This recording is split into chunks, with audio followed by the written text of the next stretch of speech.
নির্বাচনের এই ব্যস্ততার মধ্যে আমরা এখানে পেয়ে গেলাম বড়খলায় বিজেপি প্রার্থী কিশোর নাথকে। আপনারা জানেন যে এবার নতুনভাবে ডিলিমিটেশন হয়েছে, বড়খলা এলাকা বিস্তৃত হয়েছে এবং কিশোর নাথ টিকিট পেয়েছেন অনেক দাবিদারকে পেছনে ফেলে। তো যেহেতু আজকে সময় কম, সামান্য কিছু সময়ের জন্য তাকে আমরা পেয়েছি। তো প্রথমেই আপনাকে প্রশ্ন করছি যে আপনি টিকিট পাওয়ার পর যে এই কটা দিনে যে আপনি প্রচার করছেন, আপনি মানুষের মধ্যে কী সাড়া পাচ্ছেন?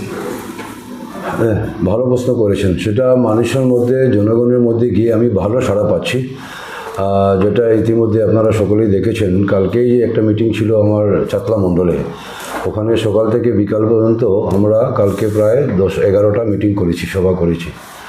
আর প্রত্যেকটা সভায় জনগণের একদম যা ভিড় ছিল সেটা দেখেই মনে হচ্ছে যে জনগণ কীভাবে বিজেপিকে ভালোবাসেন বা আমাদের পার্টিকে ভালোবাসেন। আমাদের পার্টির যে কার্যকর্তা যারা রয়েছেন মণ্ডল স্তরের এবং বুথ স্তরের, ওনারা যে এতদিন ধরে যে কাজ চালিয়ে যাচ্ছিলেন নিজ এলাকায়, নিজ মণ্ডলে, সেটা কাল প্রমাণ হয়েছে যে জনগণের ভিড় দেখে। আর জনগণের যেটা সাড়া পেয়েছি, জনগণ সবাই একজুট হয়ে আছেন বিজেপিকে ভোট দেওয়ার জন্য। যে অমলেন্দু দাস যে বিক্ষুব্ধ হয়ে দাঁড়িয়েছেন, এতে কি বিজেপির অসুবিধা হবে না? সেখানে কেউ ওনার নামই নিচ্ছে না। ওখানে আপনি প্রশ্ন করেছেন, ঠিক আছে, ওখানে তো আমরা তো কেউ দেখছি না ওনাকে। আর ওনার বিক্ষুব্ধ হওয়াটা তো উনি জানেন কেন উনি বিক্ষুব্ধ হয়েছেন। আর ওনার বিক্ষুব্ধ হওয়াটা জনগণে ওনাকে ভালোবাসেন নাই। জনগণ ওনাকে ভালোবেসেছিলেন, কিন্তু ওনার এই যে কাণ্ডটা উনি করলেন, সেই কাণ্ডর ফলে জনগণ ওনাকে মোটেই ভালোবাসছেন না। কেননা 2021 সনে যখন আমি সিটিং এমএলএ ছিলাম, সিটিং বিধায়ক ছিলাম আমি, দল আমাকে টিকিট দেননি। তখন অমলেন্দু দাস মহাশয়কে টিকিট দিয়েছেন দল, আর উনি প্রতিদ্বন্দ্বিতা করে উনি হেরে গেছেন। সেটা ওনার জন্যই উনি হেরেছেন, ওনার কারণেই উনি হেরেছেন। ওখানে যে বিজেপির কোনো হারার কোনো প্রশ্নই ছিল না। আর আমি থাকার সময় বিজেপির ভোট তখন ওখানে 55,000 ভোট অলরেডি এখানে ছিল বিজেপির ভোট। ওখানে যখন কিছুদিন আগে যখন আমাদের লাস্ট লোকসভা যখন নির্বাচন হয়েছিল, 2018-তে হয়েছিল, তখন ওই আমাদের রাজদীপ রায় মহাশয় উনি প্রতিদ্বন্দ্বিতা করেছিলেন লোকসভা থেকে। আর উনি বড়খলা থেকে তখন 54,600 সামথিং ভোট পেয়েছেন। তো সেটা আমাদের বিজেপির ভোট। তারপর 18 পরে 21 পুরো 2-3 বছর পুরো কাজ করা হয়েছে। জনগণের পাশে আমরা রয়েছি। জনগণের পাশে আমি ছিলাম, সঙ্গে আমাদের বুথ স্তর থেকে শুরু করে মণ্ডল স্তরের প্রত্যেক কার্যকর্তারা জনগণের পাশে ছিলেন। উন্নয়নমূলক কাজ প্রত্যেকটা জায়গায়, প্রত্যেকটা গ্রামে, প্রত্যেকটা জিপিতে হয়েছে। অনেক বড় বড় প্রজেক্ট হয়েছে। সেখানে গিয়ে ভোট আরও আমাদের বেড়েছে।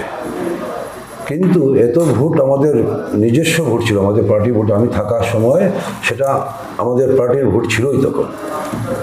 21-এ যখন অমলেন্দু দাস মহাশয় প্রতিদ্বন্দ্বিতা করলেন, ওনার তো নিজস্ব কোনো ভোট ছিল না। জনগণ তো ওনাকে ভালোবাসতেন, তাহলে কিছু ভোট উনি পেতেন। উনি বলছেন আপনার বিরাট ভূমিকা রয়েছে, আপনি নাকি পটকা ফাটিয়েছিলেন, বোম ফাটিয়েছিলেন।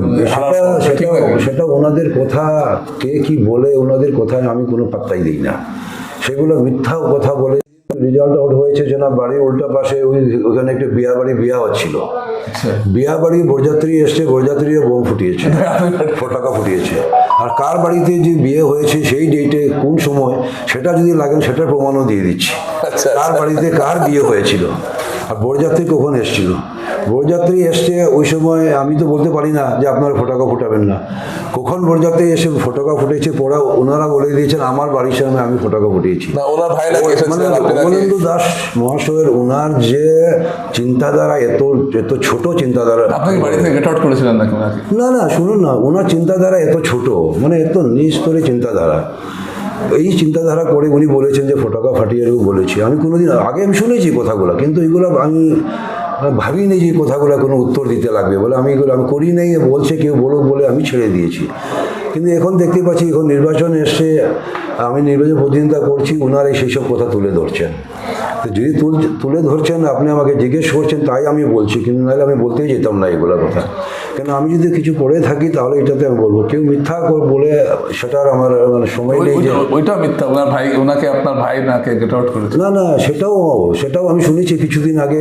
আমি ওনার ইন্টারভিউ দেখিনি কোথাও। আমাকে কেউ বলেছে যে আমার ওনার ইন্টারভিউ দেখার মতো সময় নেই। কোনো বড় নেতা লিডার হলে তাহলে একটু সময় বের করে দেখবো। তো ওনার কথা আমাকে বলেছে যে আমার বাড়িতে এসেছিলেন, ওনাকে গেট আউট করে দেওয়া হয়েছে। এটা টোটালি মিথ্যা কথা, আচ্ছা। টোটালি মিথ্যা কথা। 5 বছর আমার সঙ্গে রয়েছেন, আমি টিকিট পাইনি, আমার বাড়িতে এসে উনি আমার সঙ্গে একবারও দেখা করেননি। যেদিন টিকিট ডিক্লেয়ার হয়েছে পরের দিন আমার বাড়িতে পুরো 2 মণ্ডলের ভিড় ছিল। 2 মণ্ডলের সভাপতি থেকে কার্যকর্তা বন্ধুরা ছিলেন, আমাদের দলের যে যারা সাপোর্টার যারা ছিলেন সবাই এখানে আমার বাড়িতে ছিলেন। উনি কখন আসলেন, নিচের গেট থেকে উনি এসে চলে গেছেন বলেছেন, কিন্তু আমরা জানি না। আমার ভাই ওনাকে গেট আউট করবে, আমার ভাই ওনাকে চিনে নাকি, বাবন আমার ভাইকে চিনে নাকি, সেটাও আমি জানি না। আর সেটা তো একেবারেই হয়েছে, নিজেকে নিজে অসম্মান করেছেন। তার মানে আপনার কাছে কোনো ওনাকে অসম্মান কেউ করে নাই। উনি আপনার কাছে কোনো ফ্যাক্টর নন। উনি আমার জন্য কোনো ফ্যাক্টর নেই। ওনার সম্মান উনি নিজে নষ্ট করেছেন, যে ওনাকে গেট আউট করা হয়েছে সে কথা আমরা বলিনি, ও নিজেই বলছেন। তারপরে নিজের সম্মানটা নিজে নষ্ট করছেন। অমিত কালোয়ারকে আপনি কেমন দেখছেন? ডাক্তার মানুষ, কংগ্রেসের প্রার্থী। Amit Kalwar as a doctor, as a person খুব ভালো, সেটা আমি জানি। ওনার সঙ্গে আজকে অনেক দিনের আমার চেনা জানা পরিচয় রয়েছে, সেই হিসাবে ভালো রয়েছে। আর বাকি যে এখন নির্বাচনে প্রতিদ্বন্দ্বিতা করছি সেটাতে আমি তেমন কিছু মনে করছি না। উনি ওনার চেষ্টা চালিয়ে যাচ্ছেন, উনি ওনার প্রচার চালিয়ে যাচ্ছেন, আমি আমার প্রচার চালিয়ে যাচ্ছি। আমাদের দলের যে কার্যকর্তা বন্ধুরা যারা রয়েছেন, আমরা একদম স্ট্রং রয়েছে। শুনলাম চা বাগান অঞ্চলে নাকি উনি ভালো প্রভাব ফেলেছেন। না, সেটা বলার কথা, প্র্যাকটিক্যাল ফিল্ডে সেরকম নয়।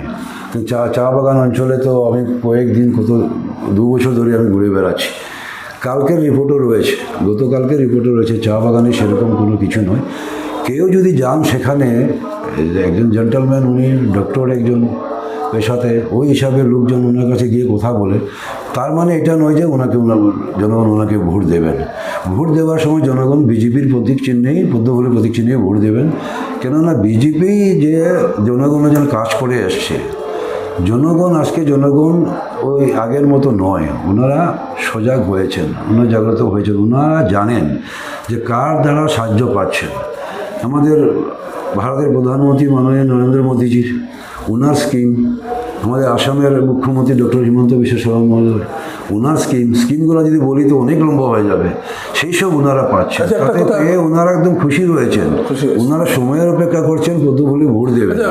বিরোধীর একটা কথা প্রচার করছে যে আপনি নাকি আপনার দলের মণ্ডলের সহযোগিতা পাচ্ছেন না। সবাই রয়েছে, উপরে রয়েছে। আপনি এখন দেখতে পাবেন পুরো আমাদের তাপাং মণ্ডলের আজকে সবাই পিআরআই বডি সব রয়েছেন, জেলা পরিষদ থেকে শুরু করে একদম বুথ মেম্বার পর্যন্ত, জেলা পরিষদ শুরু মেম্বার পুরো 8 জিপির সবাই আমাদের উপরে এখন সভা চলছে।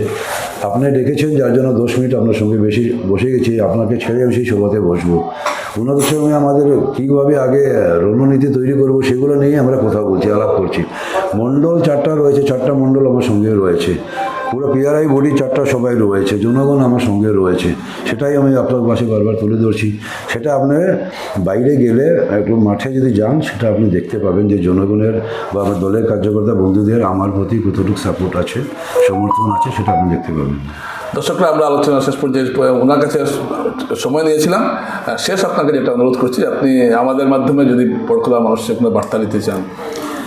আমি আপনাদের মাধ্যমে বড়খোলা জনগণকে সেটা বার্তা দিতে চাইছি যে জনগণ সবাইকে আমি ধন্যবাদ জ্ঞাপন করছি যে ওনারা নিজের বাড়ির কাজ ছেড়ে দলের জন্য কাজে নেমে পড়েছেন। দলের কার্যকর্তা বন্ধুরা যারা রয়েছেন, বুথ স্তর থেকে শুরু করে মণ্ডল স্তরে, জেলা স্তরের সকল কার্যকর্তা বৃন্দকে, নেতৃবৃন্দকে আমি ধন্যবাদ দিচ্ছি।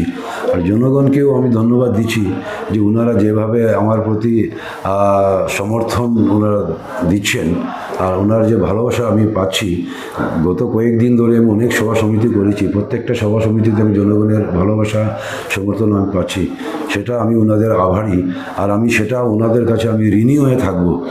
ওনাদের ঋণটা আমি প্রতিশোধ করব, নির্বাচন পরিশোধ করবো। পরিশোধ করব। ইলেকশন জেতার পর ওনারা ঘরে কত ভোটে জিতবেন আপনি? ওনারা ঘরে থাকবেন, আর ওনাদের ঋণী হয়ে আমি ওনাদের ঋণ পরিশোধ করার জন্য আমি মাঠে কাজ করব ওনাদের জন্য। কত ভোটে জিতবেন শেষ প্রশ্ন? সেই কত ভোটে জিতবো সেটা নিয়ে আমি এখনও ক্যালকুলেশন করিনি, সেটা সময় রয়েছে। আজকের দিনে কিছু রয়েছে, কালকে আরও বাড়বে, পরশু আরও বাড়বে, তো সেটা বেড়েই যাবে, দিন দিন বেড়ে যাবে। কিন্তু জনগণ যেটা বলছেন, সবাই একটা লামসাম একটা অ্যামাউন্ট বলছেন, একটা সংখ্যা বলছেন যে আমরা, কেউ বলছেন আমরা 15,000 থেকে 20,000, কেউ 20 থেকে 25,000 সেরকম বলছেন। কিন্তু আমি সেরকম এখনও কিছু করিনি, সেটার আমি হিসাব করব, বের করব কিছুদিন, আরও কিছু সভা সমিতি বাকি রয়েছে, তারপরে আমি আপনাকে বলব।